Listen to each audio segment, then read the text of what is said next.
Buenas, buenas. Aquí estamos en el podcast con mi buen amigo e inversionista Ángel Bañuelos.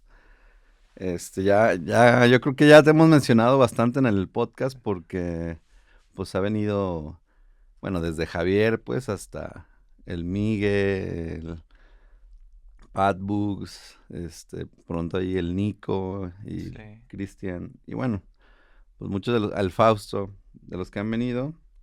Este fue, fuimos de los que estuvimos allá, ¿no? En Silicon Valley y fue como una iniciativa tuya, pues. Entonces está bueno escucharte, pues, desde tu perspectiva, la aventura aquella cómo empezó y estaría padre ahí escuchar tu opinión de cómo fue al final, si la consideras exitosa, ¿no?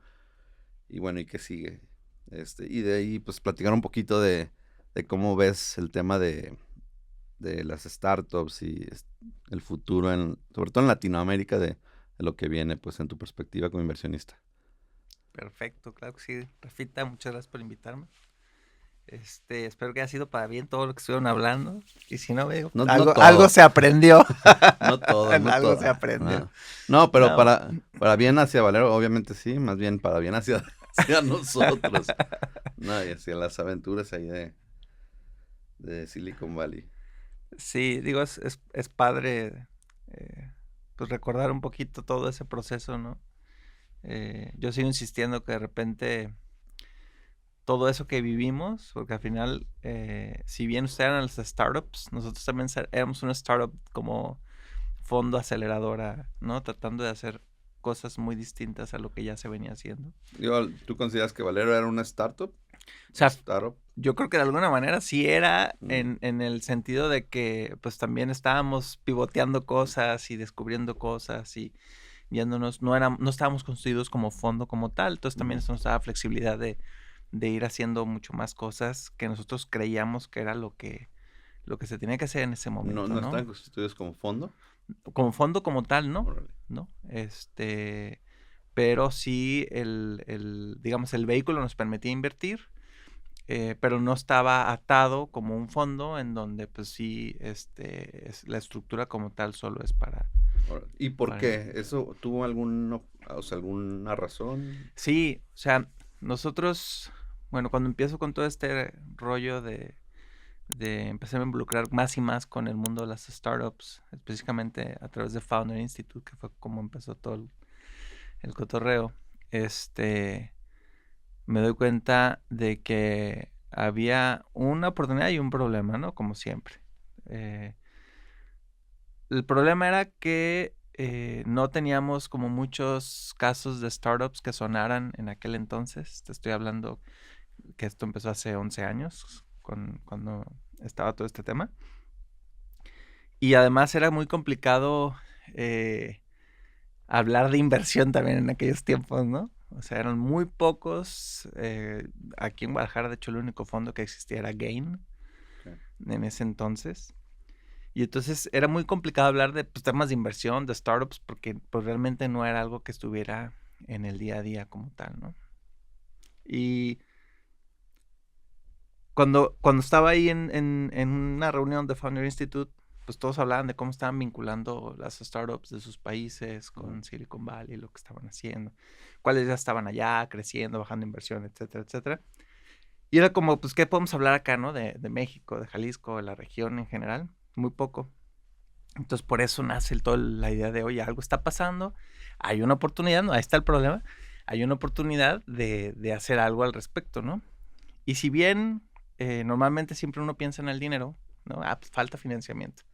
Pues sí, sí hace falta inversión, falta esa parte de financiamiento, pero no era todo, ¿no? Ujú. Era pues un momento, digamos, de madurez del ecosistema que pues ni siquiera podíamos hablar tal cual de madurez Sí, porque no había un proceso, ¿no? yo creo que en aquel entonces, si bajabas lana, la mayoría, pues, o sea, de entrada la mayoría que bajan lana mueren, ¿no?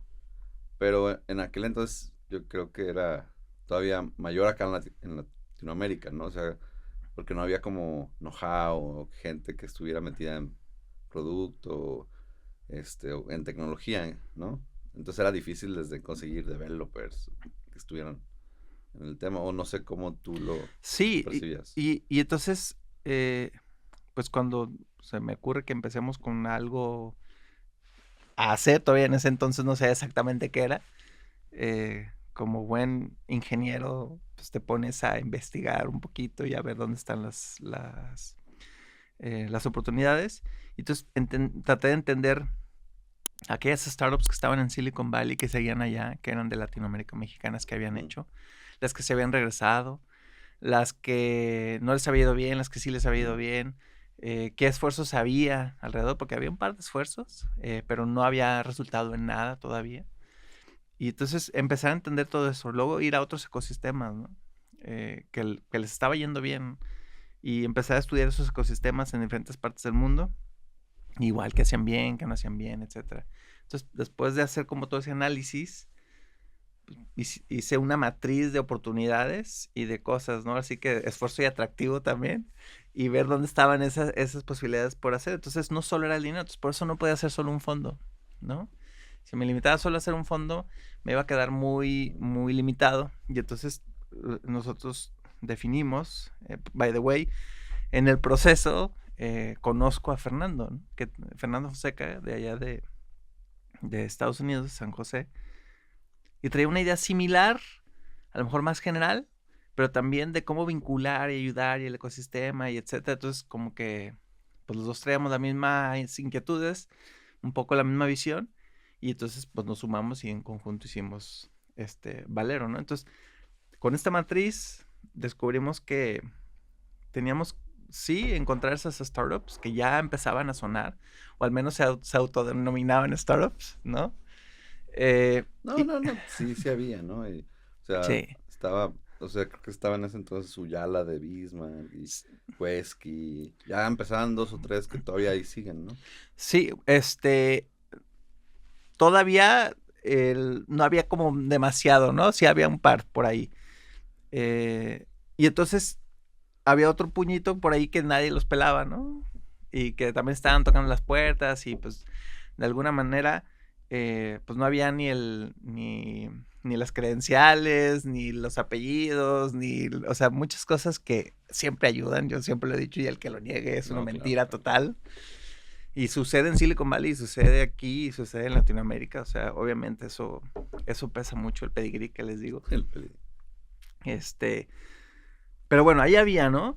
Y no solo era invertir en ellos, sino también cómo lo hacemos para vincularse con un ecosistema, pues que fuera dinámico, que los empujara, que no los arranara, ¿no? Y que no se compararan con lo que ve aquí, ¿no? Yo siempre pongo el ejemplo. Si tú quieres ser el mejor jugador de fútbol, pues digo, con todo respeto, no te quedas en la primera división de aquí de México, ¿no? Si no te sales. ¿Y de dónde quieres jugar? Pues quieres jugar en las mejores ligas del mundo, ¿no? Entonces te vas a la Liga Española, te vas a la Liga de Inglaterra. No te quedas aquí porque quieres foguearte con lo mejor del mundo, ¿sí? Entonces lo mismo, o sea, nuestra teoría, o no más de nuestra hipótesis era la misma. Agarrar al portafolio de startups que quisiéramos invertir en ellos y llevárnoslos a un proceso en Silicon Valley y que allá vivieran. Y nuestra idea era que allá se quedaran, ¿no? Esa era la hipótesis inicial. Se quedan allá y allá hacen todo el proceso de crecimiento, ¿no? Y entonces fuimos como haciendo diferentes conexiones y de cosas que tenemos que resolver, ¿no? Entonces, una era, ok, necesitan un lugar donde vivir. Pues vamos a conseguir unos departamentos para que no se preocupen de dónde van a vivir, ¿no? Porque parte de lo que descubrimos que aquellas startups que se lanzaban, se les acababa el dinero rentando, ¿no? O encontrar un lugar donde vivir y entonces no dejaban... Y luego el tiempo que te toma conseguirlo. Exacto. O que quieran rentártelo a ti como extranjero. Sí, que de hecho a nosotros nos costó trabajo que nos rentaran. Cuando decíamos, es que vamos a tener startups mexicanas. ¿Cómo? Sí, no. Sí, entonces, esa es una de las preocupaciones que cuando iban, perdían tiempo, ¿no? En conseguir un lugar, pagar el lugar, etcétera, etcétera. Entonces dejaban de concentrarse en lo importante. 2, ¿cómo me empiezo a conectar, no? El Silicon Valley es un lugar que sí, todos te ofrecen ayuda, o la gran mayoría te va a ofrecer ayuda, te va a querer conectar, etcétera, etcétera. Pero no necesariamente te van a conectar con el círculo correcto, ¿no? Entonces también esa parte de ir conectando en los círculos adecuados lo más rápido posible, sí, pues es tiempo, ¿no? Como curar las relaciones de alguna forma. Exactamente, ¿no? Entonces también era, oye, ¿cómo hacemos para que caigan en blandito y rápido puedan tener conexiones importantes, ¿no? Pues yo creo que tienen que pasar por un proceso de aceleración, ¿no? Porque realmente tienen hay mucha desinformación o no tienen toda la información, ¿no? O sea, pueden ser las dos. Entonces necesitan un proceso en donde alguien los guíe, los lleve, y entonces era buscar una aceleradora, Sí, ¿no? y algo interesante es que no se pusieron en medio, pues, o sea, porque muchos de esos programas, o de los programas que hay o había, ellos juegan ese rol, ¿no? Quieren jugar el rol de aceleradora. Y algo interesante fue, Valero no era una aceleradora, pues, ustedes contrataron una aceleradora. Correcto. Nosotros fuimos con una aceleradora, bueno, fuimos con varias aceleradoras, hasta que vimos una que como que hacía match, y como que ahí es donde conozco a Bobby, en esa aceleradora, y este cuate dije, no, o sea, él nos entiende, él entiende cuál es el objetivo, lo que queremos hacer, y a diferencia de las aceleradoras en general, que ellos son los que seleccionan a las startups, pues aquí fue una negociación de, oye, pues tú no las vas a seleccionar, ¿no? Yo te las voy a traer y yo te voy a pagar, ¿no? Entonces también, desde ir a romper como un poquito el esquema de, pues, yo las voy a traer y tú trabajas con ellas, ¿no? Y luego ellos estaban en vinculación con Google Launchpad Accelerator, entonces tenía ese plus, ¿no? A través también de la red de mentores de Google, etcétera, etcétera. Entonces, como, ok, la parte educativa, digamos, y de aceleración, ellos también nos van a ayudar a vincularnos con las redes correctas, mentores correctos, inversionistas, etcétera. Y luego era, pues sí, la gran mayoría van a estar constituidos en su país de origen, ¿no? Eso no nos sirve, ¿no? Tiene que haber un vehículo que sea más estándar, más internacional, tiene que ser una C Corp en Estados Unidos, ok, pero pues no te puedo constituir en Patito Abogados, ¿no? Entonces, pues ¿cómo le hacemos para que compensemos el pedigrí, ¿no? Con, pues un buen despacho que sea conocido, que sea el que los constituya. Entonces ahí vamos también a buscar esos despachos, ¿no? Y entonces vamos a hablar con Cooley, con Wilson, con Kenneth Gates, con los top de despachos de abogados y hacer los acuerdos con ellos, etcétera, etcétera, ¿no? Entonces, o sea, si te fijas, íbamos tratando de... Sí, como, a ver, ¿qué piden para poder, no sé, invertir en las startups? No, pues piden que tengas constituida tu empresa de forma correcta, que tengas un buen despacho, que no tengas tu cap table limpio. Correcto. O sea, como tenían ciertos requisitos fuera de lo que es la idea y el producto. Correcto. Que eran como checkbox, pues. Sí, o sea, los teníamos que poner guapos a todos, ¿no? Ujú. Y listos, ¿no? Era como investment ready y como que todo lo de alrededor para que pues estuvieran fuertes, ¿no? Entonces, por un lado era pues que no se desconcentren en dónde van a vivir, dónde van a trabajar, etcétera, etcétera. Entonces ya está solucionado. ¿Cómo les ayudamos a que aprendan lo que tienen que tener para poder bajar inversión? Ahí está la aceleradora. Y cómo los conectamos con redes, pues ahí está la red de Google y todos ellos, ¿no? ¿Cómo los constituimos correctamente? Pues con el top de abogados, ahí están ya, ¿no? Oye, además les conseguimos créditos de los abogados, pues sí, para que puedan seguir trabajando con ellos. O sea, era una serie de cosas. Bueno, el tema fiscal, el tema contable, bueno, fiscal y legal. Sí. Vivienda y la aceleración, ¿no? Eran como los tres principales rubros. Ese, digamos, del lado de la startup, ¿no?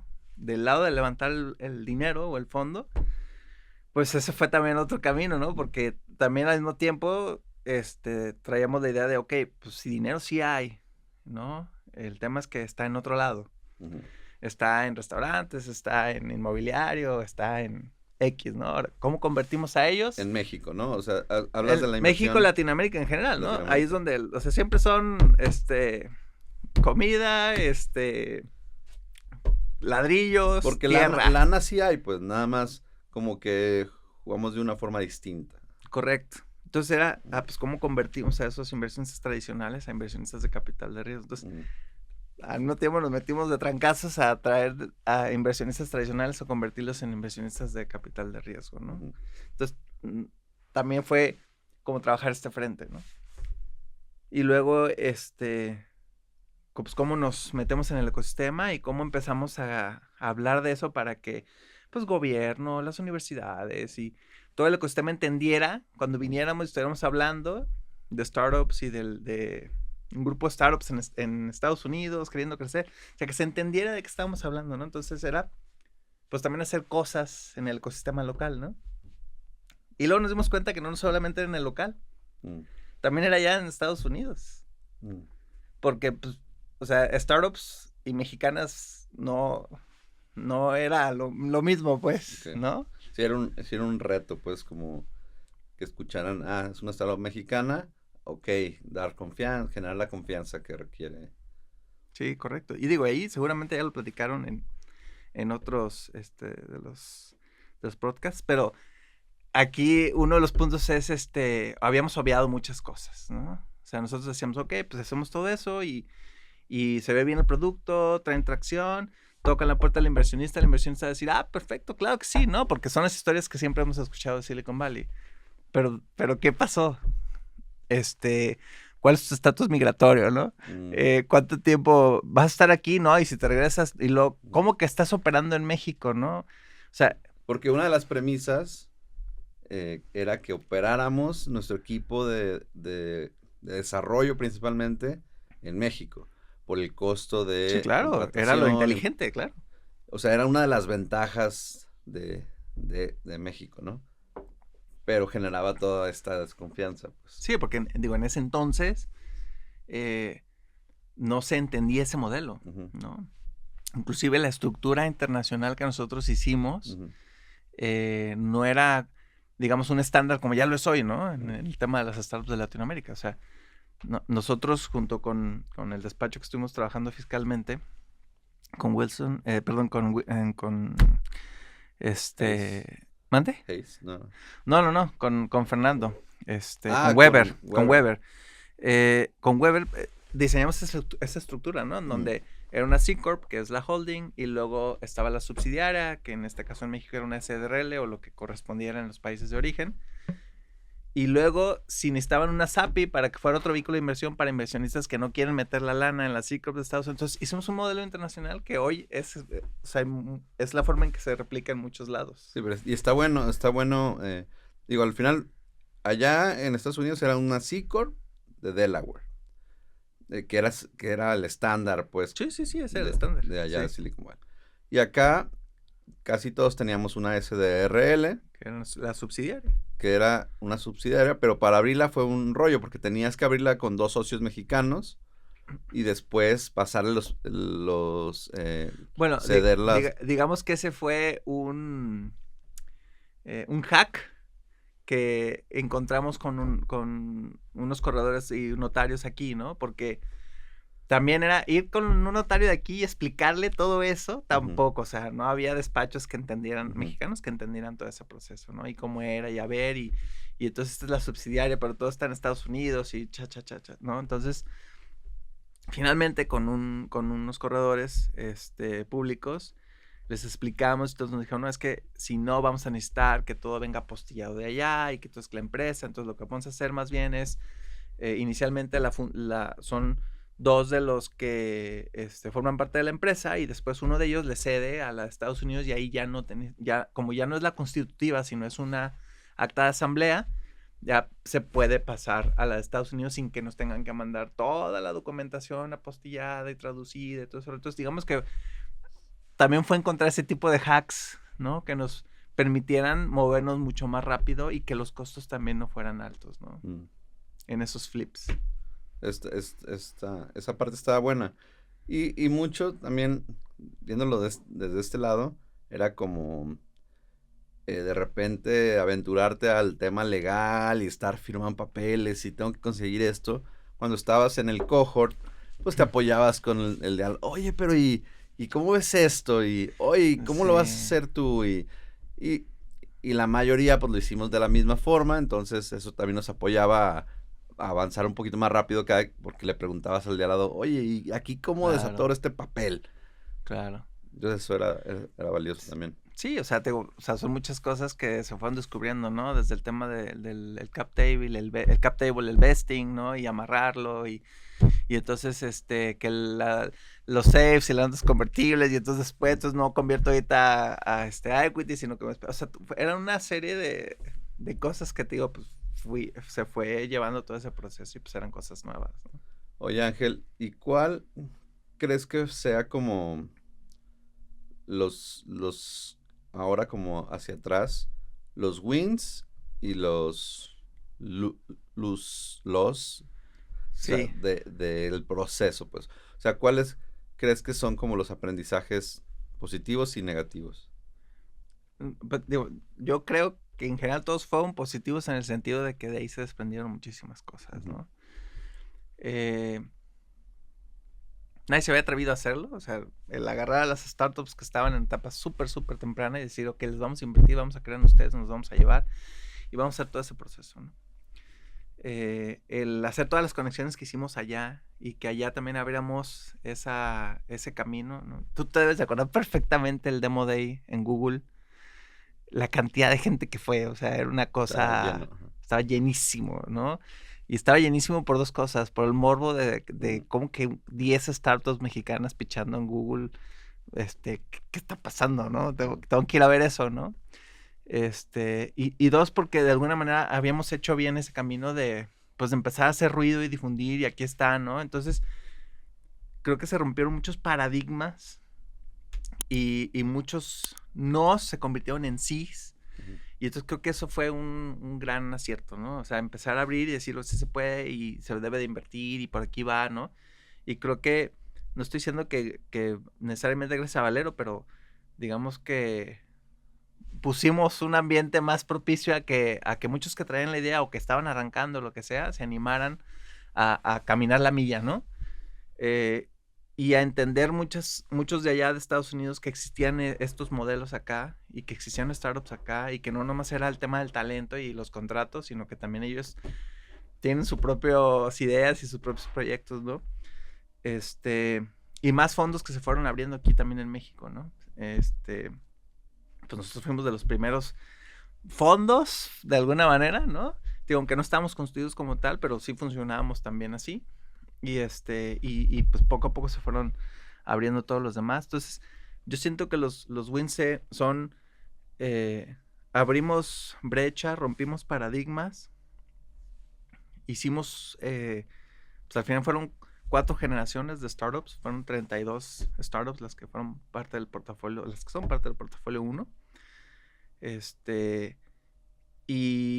Y todos nos la creímos, ¿no? Entonces creo que eso fue algo importante. Obviamente, pues como toda la historia, pues muchas ya cerraron, muchas ya murieron, pero también muchos de ellos ya están en otras startups propias o de terceros, y se mantuvieron en este mundo, ¿no? Sí, se hizo una network que yo creo que también hacia futuro es parte importante, ¿no? Como ese network que ya tenemos, que ya se creó y que ya habilita otras Correcto, opciones. que yo, como parte de este proceso, de que te decía que pues no era nada más el tema de la lana, yo decía, es que tenemos que lograr un círculo virtuoso. Y que este círculo virtuoso, pues, que haya startups que ya se hayan equivocado para que sepan qué tienen que hacer en la segunda startup que hagan, ¿no? Que haya startups que les haya ido bien para que también bajen esa información y entonces también puedan invertir inclusive ellos mismos en otros proyectos, ¿no? Entonces, ese círculo se empieza a cerrar y eso es lo que empieza a crecer, que haga que crezcan más rápido los ecosistemas, ¿no? En este sentido. Claro. Y de ahí, por ejemplo, si volvieras a ser Valero hoy, ¿qué cambiarías? Yo lo que sí cambiaría sería el tener dinero para volver a invertir en el portafolio. Es decir, el famoso follow-on investment, nosotros no lo teníamos. Okay. No, ese sí nunca lo pensamos. Ujú. Nunca lo vimos, nunca fue parte de la tesis de inversión, ¿no? Se dio después y como pudimos medio sacamos y pudimos reinvertir en algunos. Pero yo creo que ese sí es un tema súper, súper importante, el tener dinero para volver a invertir en ellos. Yo creo que eso es importante. Y de ahí en más, yo no creo que cambiaría mucho porque no necesariamente todo dependía de mí, sino también era un tema de madurez de los propios ecosistemas, pues, o sea, es como cuando lanzas un producto y eres muy temprano para el mercado, entonces a lo mejor todavía la gente no lo está adoptando o es muy caro adoptarlo, a cuando llegas cuando ya está la mesa puesta, ¿no? Ujú. Entonces yo creo que, o sea, en realidad, cosas que en ese momento sí estaban en mi control y que hubieran ayudado, eso. Que no estaban en mi control, pues sería lo mismo, hubiera hecho lo mismo. O sea, hoy en día harías un esquema parecido, llevarías un cohorts para allá, les darías housing, y, y bueno, agarras una aceleradora de allá, y entonces sería parecido pues el esquema. Sería muy parecido. Obviamente, digo, tal vez habría uno que otro detalle que ajustar, que cambiar. Pero inclusive yo te diría, pues, o sea, probablemente hubiera escogido las mismas startups. O sea, pues obviamente dices, pues ahora ya que supe qué pasó con esta, pues a lo mejor no, ¿verdad? Sí, sí. Pero no, o sea, yo creo que nadie tiene la bolita mágica como para saber exactamente qué va a pasar, Sí, ¿no? y yo creo que la verdad, estando allá, como que tampoco nosotros sabíamos bien como cuáles eran las startups que le iban a romper, pues. O sea, estando allá como que veías que todos tenían algo. Entonces eso estaba interesante, pues. Y creo que los que, o sea, a lo mejor Javier, que de repente por ahí tenía su producto más como roto y lo que sea, pues es yo creo que de las que están teniendo más éxito hoy, ¿no? Sí, sí, sí, sí. O sea, realmente creo que justo cuando hicimos esta selección del portafolio, pues tratábamos de tener diversidad en cuanto a las verticales y las opciones y etcétera, etcétera. Y justo porque realmente al final no sabes, ¿no? Nosotros obviamente mentalmente teníamos algunas cosas en la cabeza, ¿no? Y no necesariamente todos teníamos la misma. Y al final no necesariamente resultó exactamente así, ¿no? Entonces, pues eso es parte del VC. Que sí, pues obviamente para el fondo 2, que la idea es hacer un fondo 2, pues obviamente sí ya tengo mucho callo, ¿no? O sea, estoy seguro que hay muchas cosas que yo ya sé identificar y que inclusive en el propio proceso del batch 2, el batch 3 y el batch 4 fuimos afinando, ¿no? Alright. Y por ejemplo, ¿tú qué buscarías hoy en una startup o en un founder? En base a la experiencia de las startups que fuimos.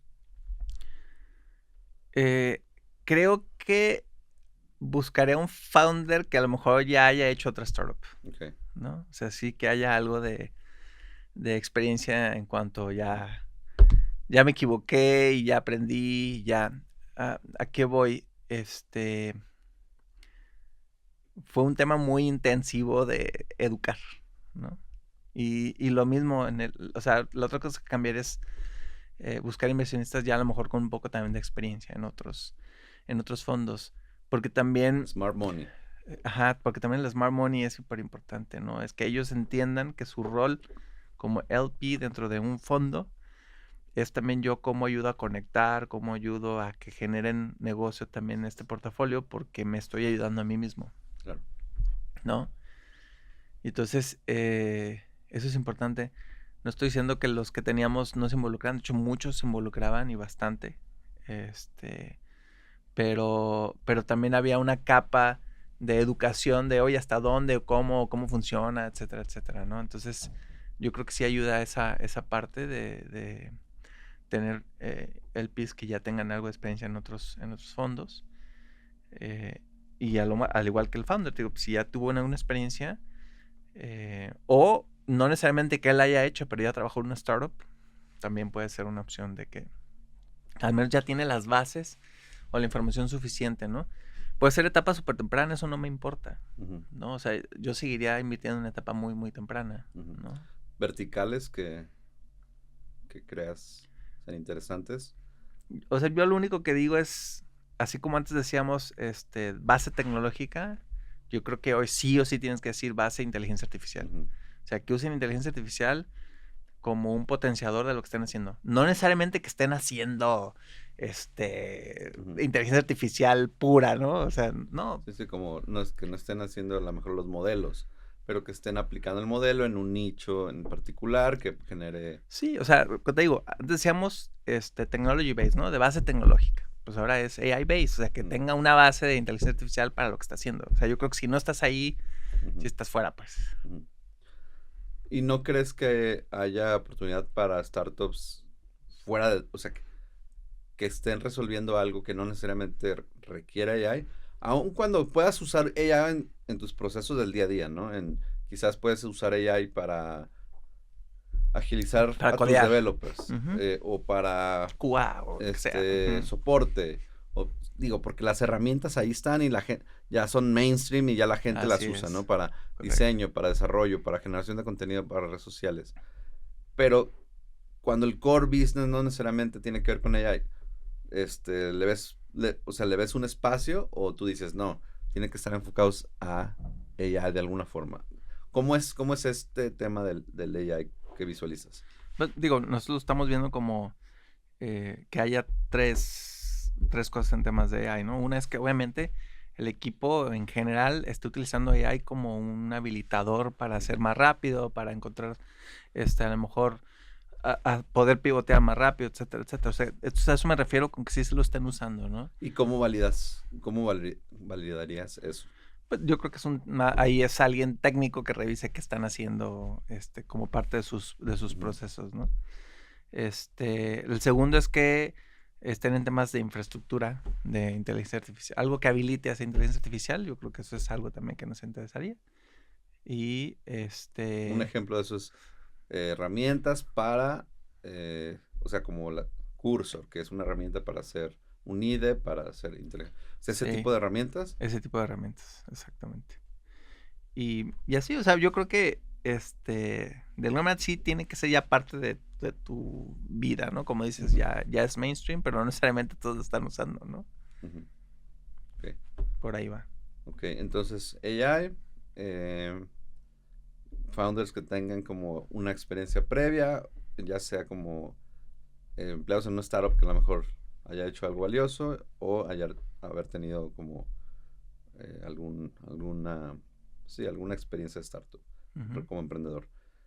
¿Algo más? ¿Algo más que O sea, creas que... que tenga el conocimiento básico de cómo funciona un fondo, ¿no? Cómo funciona el tema de inversión, acerca del tema de producto, las etapas de una startup, ¿no? Lo más común que nos encontramos siempre en este proceso fue startups que pensaban que estaban en una etapa y estaban en otra. Ese era el día a día. ¿Cuál es la diferencia? ¿Cuál es la diferencia? De una etapa y la otra, o sea, más o menos, como cuál es un ejemplo de esas startups que... Pues digo, al final de cuentas son muchos caminitos, ¿no? Está desde la parte de la idea, ¿no? En donde ni siquiera tienes un producto como tal, probablemente tengas un prototipo, pero no tienes un producto. Entonces ahí estás en una etapa de idea todavía, ¿no? Y luego ya entras a pre-seed, ¿no? Y luego entras a seed, y luego a late seed, y luego serie A, y luego ya de ahí te vas moviendo, ¿no? Entonces, como que entiendan que hay todos esos pasos, ¿no? Y la mayoría de los que vienen pidiendo seed. Y pues, hay que ver si pasaron por las dos etapas previas, ¿no?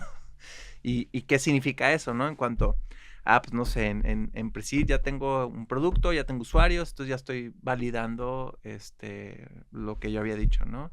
Y en Seed, pues ya hice un Product Market Fit, ¿no? Entonces, ya estoy en proceso de crear Late Seed, pues ya estoy en ese escalamiento, pero todavía no llego a los números para que me validen una ronda A. Entonces, o sea, como que hay métricas ya muy estándar de qué deberías de tener en cada etapa, por lo menos, ¿no? Ok. Entonces, ese conocimiento de qué es esa etapa en cuanto a ese match. Pero usualmente la mayoría son los más tempranos, ¿no? Donde se quedan la mayoría, donde la mayoría están. O sea, tú como recomendación, pues, a los más tempranos, ¿cómo los empujas a que lleguen a la siguiente? Imagínate que están en la etapa de idea. ¿Qué tienen que lograr para llegar a Presid? O sea, ¿y en qué punto, por ejemplo, empezar a buscar inversión, por ejemplo? Es que cambia un poquito. Yo creo que a estas alturas sigue todavía diferente. Si hablas de México y Latinoamérica, si hablas de Silicon Valley, ¿no? Por ejemplo, ¿no? Cambia. Pero yo siempre les digo, a ver, si es una startup de México o de Latinoamérica, busca dinero con los friends and family, ¿no? Como dicen. Busca dinero ahí, con los más cercanos y trata de que ese dinero te ayude a hacer tu MVP, ¿no? Y entonces clávate a vender y generar usuarios. O sea, yo pienso que eso es algo bien importante. Vender lo antes posible. Sí, porque la gran mayoría de las startups aquí piensan en bajar inversión porque pues es lo que oyen que hay que hacer, ¿no? Y no necesariamente funciona aquí porque pues no tienes tanto acceso a, ¿no?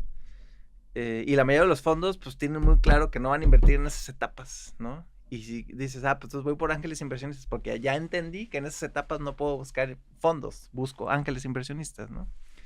La mayoría de los ángeles inversionistas en México están dentro de un grupo de ángeles inversionistas y funcionan como fondo, entonces no funcionan tal cual como ángel inversionista, ¿no? Entonces te vuelve medio complejo ese proceso, ¿no?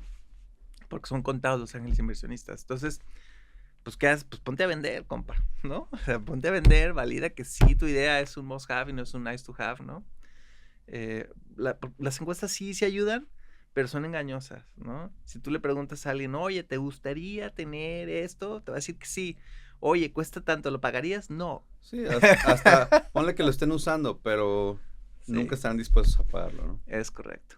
Entonces, mientras digan lo quiero, pero no lo pago, es un nice to have. Eso es un buen punto, o sea, que lo antes posible, lo más temprano posible, empieza a vender y empieza a generar tus propios costos, ¿no? A pagar tus propios costos de ahí. Sí. Y eso generar la confianza a un inversionista, ¿no? Sí. ¿En qué momento empezar a bajar inversión? ¿Cuánto bajar inversión? ¿Y cuál es una evaluación estándar en México, en Latinoamérica? No sé, yo creo que ahorita ya, quién sabe. La verdad es... Yo sé que es muy subjetivo. Ya está muy subjetivo este tema y luego post pandemia todavía peor, ¿no? Porque todo se movió. No, todo se movió. Y ahora pues, está este rollo de que fue como AI subió un poquito como el mercado, pero ahora está como muy inestable todavía. Sí. Pero bueno, así como estándar, como en tu opinión, ¿cuáles son esos números? Pues? A ver, nomás contestando previamente. Yo creo que sí es importante el tema de ir a pedirle a conocidos, familiares y amigos, porque yo les digo, a ver, si tú tienes una idea y la quieres hacer realidad, y vas con los que sí te conocen, con los que saben de qué eres capaz, con los que te estiman o te quieren de alguna manera, y te dicen que no te van a meter lana, tienes un problema, ¿no? Entonces yo creo que es una validación muy importante. Híjole, pero yo también creo que es bien proceso. riesgoso, porque muchas veces, pues sí, tu papá te va a dar lana, o tu tío, tu abuelo, te aseguro que muchos sí se las van a dar, pero terminan gastándose la lana la mayoría de las veces a lo güey, y pues el patrimonio luego se pierde en malas decisiones porque estás muy temprano, ¿no? Yo a veces que les digo, ay, aguántate un poquito, empieza mejor con gente que no hay broncas y le va a meter y lo pierden, pues que seas muy claro en eso, ¿no? Sí, pero yo creo que ahí es donde también hay que ser muy claro, ¿no? Que sea algo que tenga la lógica de que quiero llegar a un punto muy específico que es tener mi MVP, ¿no? O mi prototipo, o mi pre-MVP, ¿no? Además, y digo, otra vez, vamos mucho a que ahí ya hay mucha información allá afuera, ¿no? Incluso hay un montón de herramientas de no code, ¿no? Que te permiten tener un pre-MVP, ¿no? No, digo, con ella y pronto no necesitarías ni un developer, ¿no? Y es que ese es el punto. O sea, yo creo que al final, y vamos a una frase que se usa mucho en este mundo, fake it till you make it, ¿no? Y yo siempre les digo, a ver, el fake it till you make it no es decir mentiras, ¿no? Eso no es fake it till you make it, ¿no? No es decir, sí, ya tengo usuarios y no sé qué, no. Eso es un buen punto. Para mí el fake it till you make it es... creértela. Una, creértela, pero la otra es, ¿cómo le hago para simular, aunque lo haga a mano hoy, que el problema que quiero solucionar con tecnología funciona? ¿Sí? Y entonces a lo mejor dices, sí, es que entras y te responde esto en segundos, y a lo mejor tienes a 2 de tu equipo contestando en friega manualmente, todavía no lo hace tecnológicamente, pero hacia el usuario pero ya validaste. Resolviendo el problema. Exacto, pero hacia el usuario ya validaste que sí es algo que le resuelve y que sí es algo que pagaría. Y entonces, a partir de ahí tú ya empiezas a saber, entonces sí hago esto o no hago esto. O ni siquiera ya me gasto ese dinero porque pues no era la idea, ¿no? O sea, Yo creo que el punto también es tratar de validar lo más rápido posible, lo antes posible, lo menos costoso posible, ¿sí? Y ahí es donde entran, pues, herramientas de no code o el fake it till you make it, pero de que estás tratando de, a lo mejor, ahorita lo estás haciendo por WhatsApp, no hiciste la aplicación, pero lo hiciste por WhatsApp y viste si funcionaba o no funcionaba. O sea, es buscarle, pues, ¿no? Pero sí hay ese proceso de validación, te digo, con amigos, con familiares, obviamente que sea algo lógico, pues no les vas a pedir un montón de dinero para que se queden sin nada. Pero digo, así ha funcionado aquí en Sí, sí, China, sí, ¿no? sí. O sea, si no, pregúntales a los de Robio, que nos Sí, tocó sí, que nos sí. contaran su historia, ¿no? Ujú. De que estuvo a 2 de perder la casa de sus papás. No, sí, sí, y Hipotecada. obviamente,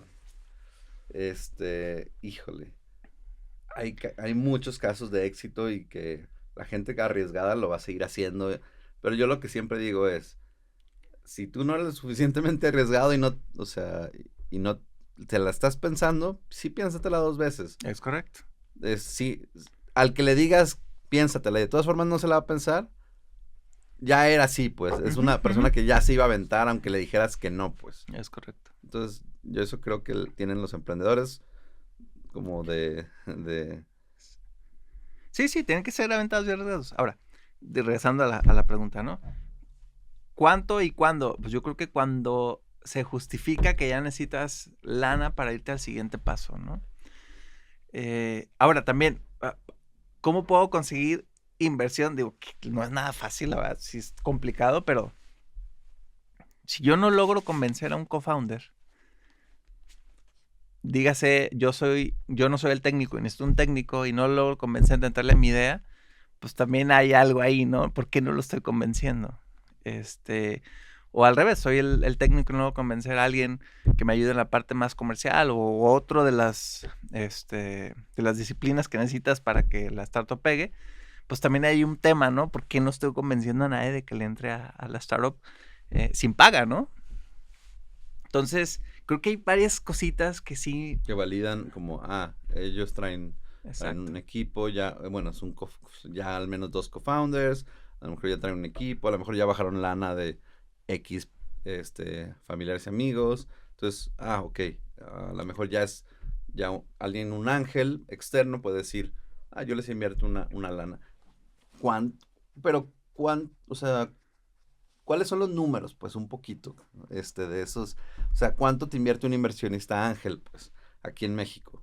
O sea, porque en Silicon Valley se empiezan tickets de, a lo mejor lo más bajito es 25, ¿no? Obviamente siempre hay el que te invierte 5, 10, pero muchas Sí, veces tener mucha gente en tu cap table no es conveniente, ¿no? correcto. Y ese era el otro punto que decir. Es que yo creo que tienes que tener muy bien pensado cuánto necesitas y para qué necesitas, porque, o sea, yo creo que siempre tiramos números Mm, muy grandes, ¿no? Inclusive nosotros creo que cometimos ese error de alguna manera cuando estábamos me acuerdo. ayudándoles a levantar sus rondas, Y ¿no? nosotros todos llegamos pidiendo $2 millones. No, porque estábamos allá, estábamos en el Mood, estábamos en Silicon Valley, en el mismo cohort que estábamos con otras startups, ellos sí habían bajado 1 millón, 2 millones, ¿no? Pero no eran startups mexicanas, ¿no? O sea, eso sí era un hecho. Eran startups de allá, ex HP, ex no sé qué, y lo bajaban, ¿no? Y entonces, pues pensábamos que por ahí iba, pero no, o sea, yo creo que hay que estar muy claros de cuánto se necesita para lograr X y Y, ¿no? Y entonces, o sea, yo te diría, un ángel inversionista aquí, pues no sé, yo creo que va de los 10,000 a los 50,000 dólares, que te puedan meter, ¿no? Ujú. En general. Pero hay quienes invierten más, pues, pero yo Pero creo a que lo ese es mejor $50,000 aquí en México te rinden un año. Pues, o sea, sí, si tienes un equipo pequeño, te rinden un año, ¿no? sí, sí, Y sí. con ese año a lo mejor es, ok, ya tengo mi MVP, ya lo validé de esta forma, ya estoy vendiendo tal, a lo mejor ya soy ramen profitable Sí, y ya a lo mejor puedo ir a pedir una ronda así. Es sí. más o menos, Mira, yo pienso que aquí el problema es que no sabemos qué tenemos que lograr para ir por la siguiente ronda. o sea, y esa es la intención un poquito de la pregunta, pues escuchar tu perspectiva como inversionista de qué es lo que O sea, yo creo que todo, buscas. todo está atado a que tenga la justificación de voy por el siguiente paso. O sea, Y es ahí donde yo creo que otra vez volvemos a lo mismo. Si no tengo claro que son diferentes etapas y que en cada etapa tengo diferentes milestones, y entonces si yo les digo, es que todos los días te tienes que levantar y a ver, esto que estoy haciendo me va a ayudar a lograr este objetivo, sí, no, no lo hago, sí, lo hago, ¿sí?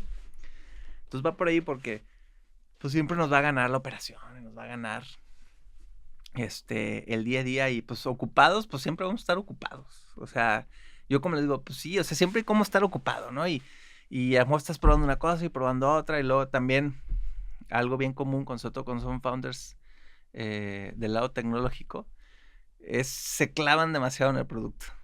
Eso soy yo. Features. No, o sea, clavarte en el producto no necesariamente tiene que ver con features. Pero producto en cuanto a hacer codeando y todo ese rollo. No producto desde el punto de vista, porque o sea, si eres un buen dueño de producto, tu foco está en el usuario de ese producto. O sea, y cuando yo escucho, te clavas en el producto es, a ver, validar tu funnel. Es que eso es lo que hay que hacer. Unit economics, es correcto. Hablar con tu usuario, iterar el producto. Pero se clavan en el producto desde el punto de vista tecnológico, ¿no? De que, sí, ya, ahora estamos usando tal lenguaje para que sea más rápido, no sé qué, y ahora sí cambiamos la base de datos para no sé qué. Sí, muchas veces ¿de dónde salió se meten a la tecnología muy correcto, cañón, más que a generar valor al usuario. Okay. Sí, producto es pues, el usuario que está usando el producto, ¿no? ¿Qué está pasando ahí? Y una evaluación, Ángel, empiezas. ¿Cuál es una evaluación estándar en Latinoamérica? Porque a lo mejor en Estados Unidos, en Silicon Valley, la evaluación estándar es de $1 millón. Pero aquí llegas y dices, mi evaluación es de $1 millón y nadie te va a invertir, pues. ¿Cuál es como tu perspectiva en ese sentido? Yo trato de cambiar un poquito ese tema de una evaluación estándar. Más bien, yo tengo que ver de qué manera yo llego a una serie A o preserie A, no habiendo dado más del 40% de equity. ¿Sí? Porque si no, entonces voy a estar en problemas y no voy a poder levantar, porque pues parte de lo que los inversionistas van cuidando es que todavía haya un ownership interesante del proyecto de parte de los founders, porque si no el interés se va a perder y entonces el riesgo muy alto, ¿no? Entonces, si sabes que tienes que ir pasando por diferentes etapas, pues busca que el equilibrio entre lo que estás bajando con la evaluación en las etapas que vas a ir llevando, pues no te estés diluyendo a lo güey rapidísimo a cambio de dinero, ¿no? Y por ronda usualmente es entre el 10 y el 20%, ¿no? O sea, por eso digo, más bien es un porcentaje que decirte un monto. Sí. O sea, tu chamba es decir, ok, ¿cuánta lana necesito? Sí. Para a lo mejor un año y medio de runway, que me dé para... Runway tiene que ser año y medio. Un año estás frito. Estás frito, sí, te llega muy rápido. Sí, sí. Año y medio. Obviamente, entre más tiempo consigas de runway, mejor. El punto es que no cedas, o sea, más del 20% por menos runway del que necesitas, ¿no? Exactamente, correcto, así es.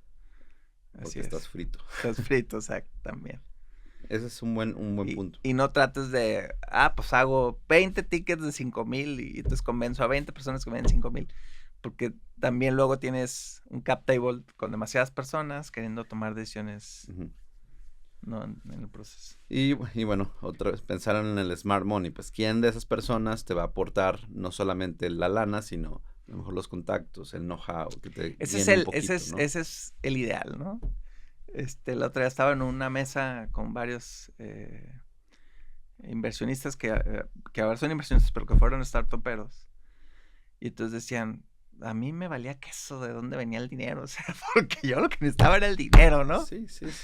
Y al final, pues yo lo lograba solucionar, ¿no? Si no había smart money, pero es que, dice, depende, no te puedes dar el lujo en México porque no hay demasiadas opciones, ¿no?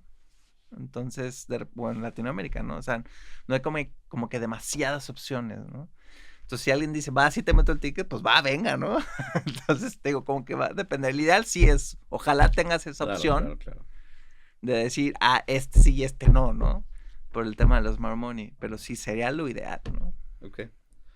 ¿Qué viene para Valero o para Ángel?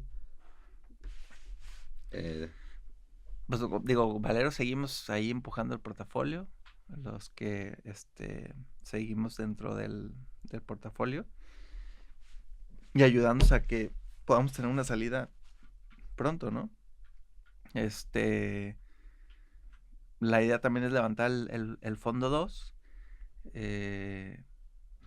La idea es que fuera Valero 2, pero en realidad tal vez sería Valero 1, porque te digo, el primero no fue un fondo como tal. mm, Ese sí sería un fondo y funcionaría como fondo. mm. Y sería tal cual una tesis de fondo, ¿no? Y la idea es que Valero siga de alguna manera, pero como ese actor del ecosistema que habilita diferentes cosas, ¿no? Por ejemplo, estamos trabajando con el gobierno de Tijuana. Bueno, el gobierno de Baja California, en realidad. El gobierno de Baja California con varios aceleradoras que vamos a certificar para que sean aceleradoras ahora de alto impacto de temas de startups, ¿no? Y así con varios estados o con varias iniciativas, también iniciativa privada, ayudando a que pues haya más de dónde sacar mano, ¿no? Creo que tenemos que volver a reactivar y a incentivar el ecosistema aquí en México, en cuanto también a la creación de startups, incentivar a los ingenieros que salgan de la comodidad de sus sueldos, y startupien, ¿no? Digo, está bien cañón cuando tienes un sueldo de Estados Unidos y te piden meterte en una startup donde vas a ganar una Sí, décima parte de tu sueldo está, sí. o que no vas a ganar nada por un tiempo. Está arriesgado, pero obviamente es valioso para el ecosistema. Sí, o sea, yo creo que sí, algo se rompió ahí en los últimos años y uno de los problemas principales ahorita de las startups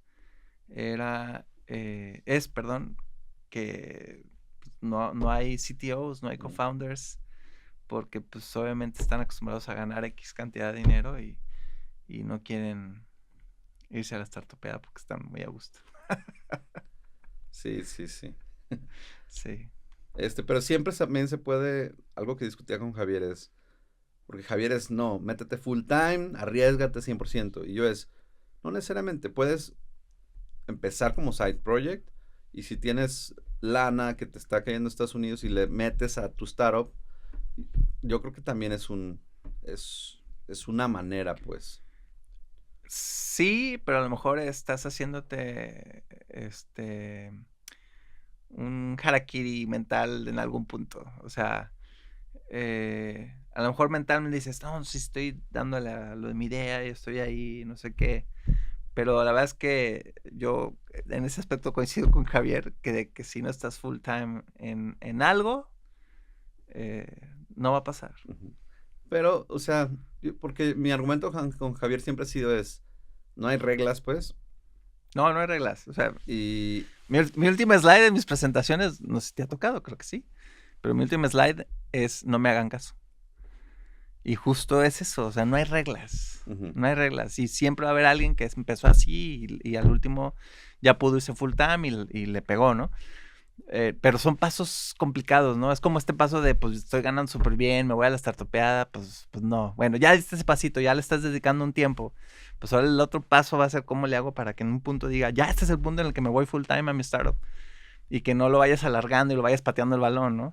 Entonces, o sea, mientras tengas esas determinaciones, pues sí, o sea, realmente no hay reglas, pues, pero digamos que te expones más. claro, pero va a ser, o sea, claro, un inversionista a lo mejor se la va a pensar más, o a lo mejor tu tiempo, tu timing para lanzar, a lo mejor. Pero si al final empiezas a hacer lana, empiezas a validar, resuelves un problema importante, tienes un MVP que al final la gente lo está aceptando, eso va a hablar por ti y por más que cualquier otra cosa, ¿no? Sí, correcto, correcto. Algo para cerrar. No, la verdad es que regresando a cómo arrancamos, yo creo que una de las cosas que me siento más feliz es haber hecho lo de Valero. La Mafia, ¿cómo se Mm, llama?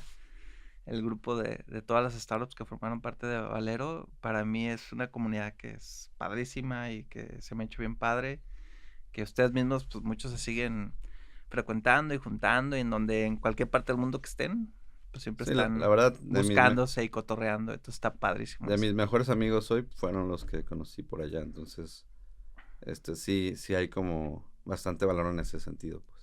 Sí, sí, sí, sí, padrísimo. Pues muchas gracias, Ángel, y pues ahí seguimos. Bueno, pues gracias, Rafita, como siempre, a la orden.